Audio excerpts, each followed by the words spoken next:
Shalom keluarga damai dan sobat Samas. Sapaan damai sejahtera hari ini mengingatkan kita sebagai gereja Tuhan tentang misi yang harus dikerjakan.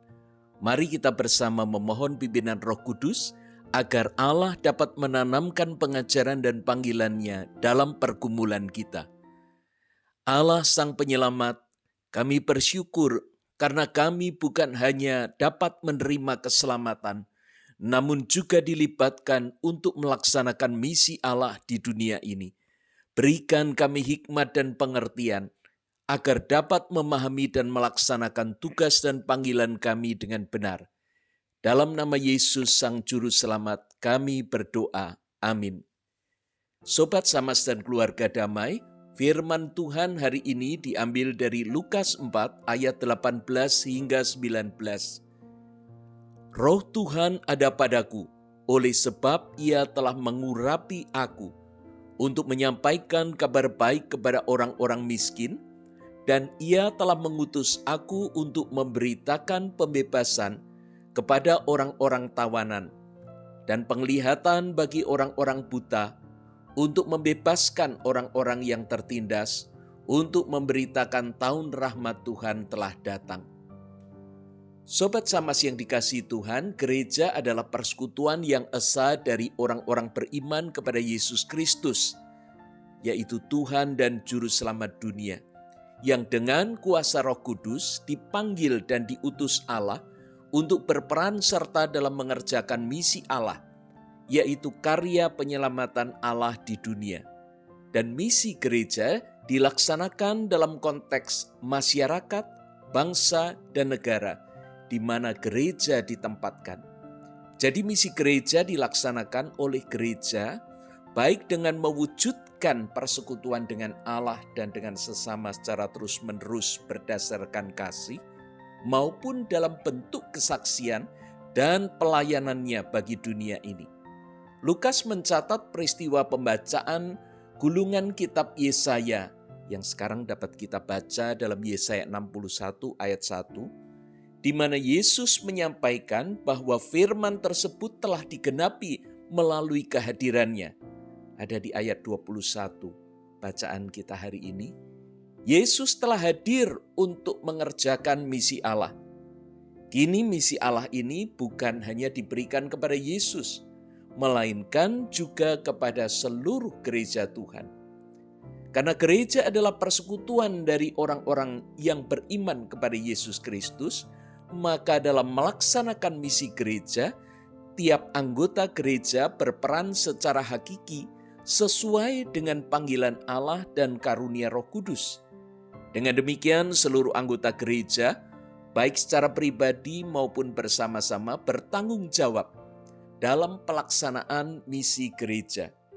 Roh Kudus akan menolong tiap orang untuk mengenali pelbagai talenta, kemampuan, keahlian yang dianugerahkan Allah untuk dapat mengambil bagian dalam melaksanakan misi Allah, sehingga respon tiap orang menjadi bagian dari tanggung jawab pribadinya untuk menjawab panggilan dalam melaksanakan misi Allah.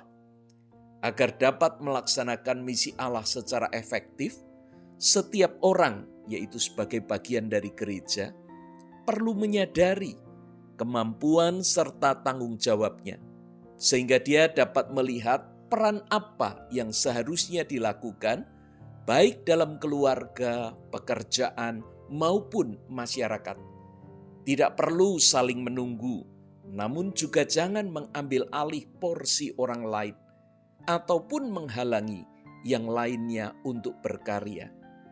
Keluarga damai dan sobat Samas, dalam melaksanakan misinya, gereja harus dapat membaca situasi yang senantiasa berubah dan berkembang, sehingga gereja dapat hadir untuk menjawab pergumulan dan kebutuhan sesama. Karena gereja merupakan bagian dari masyarakat, bangsa, dan negara, maka misi gereja juga harus dilaksanakan dalam konteks hidup bermasyarakat, berbangsa, dan bernegara, di mana gereja ditempatkan. Gereja tidak bisa bergerak sendiri dengan misi yang sama sekali tidak berkaitan atau tidak menjawab kebutuhan setempat. Visi atau penglihatan yang Allah berikan kepada gerejanya adalah kepekaan terhadap apa yang sedang terjadi di sekitarnya. Mereka yang miskin, tertawan, tak dapat melihat, tertindas, serta berbagai pergumulan lain merupakan bagian yang Allah tunjukkan. Ini adalah bagian atau tantangan dari gereja. Mereka membutuhkan kabar baik tentang keselamatan, namun juga pertolongan atas keadaan darurat yang sedang dialami.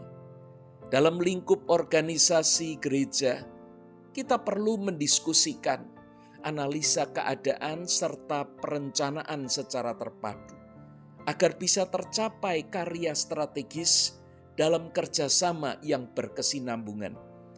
Pelaksanaan misi Allah harus dijiwai oleh iman Kristen, serta semangat persatuan dan kesatuan bangsa, sehingga gereja lokal yang satu perlu membuka diri untuk bekerja sama dan berdialog dengan gereja-gereja lain. Begitu pula dengan pemerintah, serta kelompok-kelompok yang ada di dalam masyarakat. Ini semua guna mengusahakan kesejahteraan, keadilan, perdamaian, dan keutuhan seluruh ciptaan. Aku gereja, engkau pun gereja, kita sama-sama gereja. Karenanya mari menjadi gereja yang bermisi, yaitu gereja yang mengerjakan misi Allah di tengah dunia. Mari kita bersama berdoa.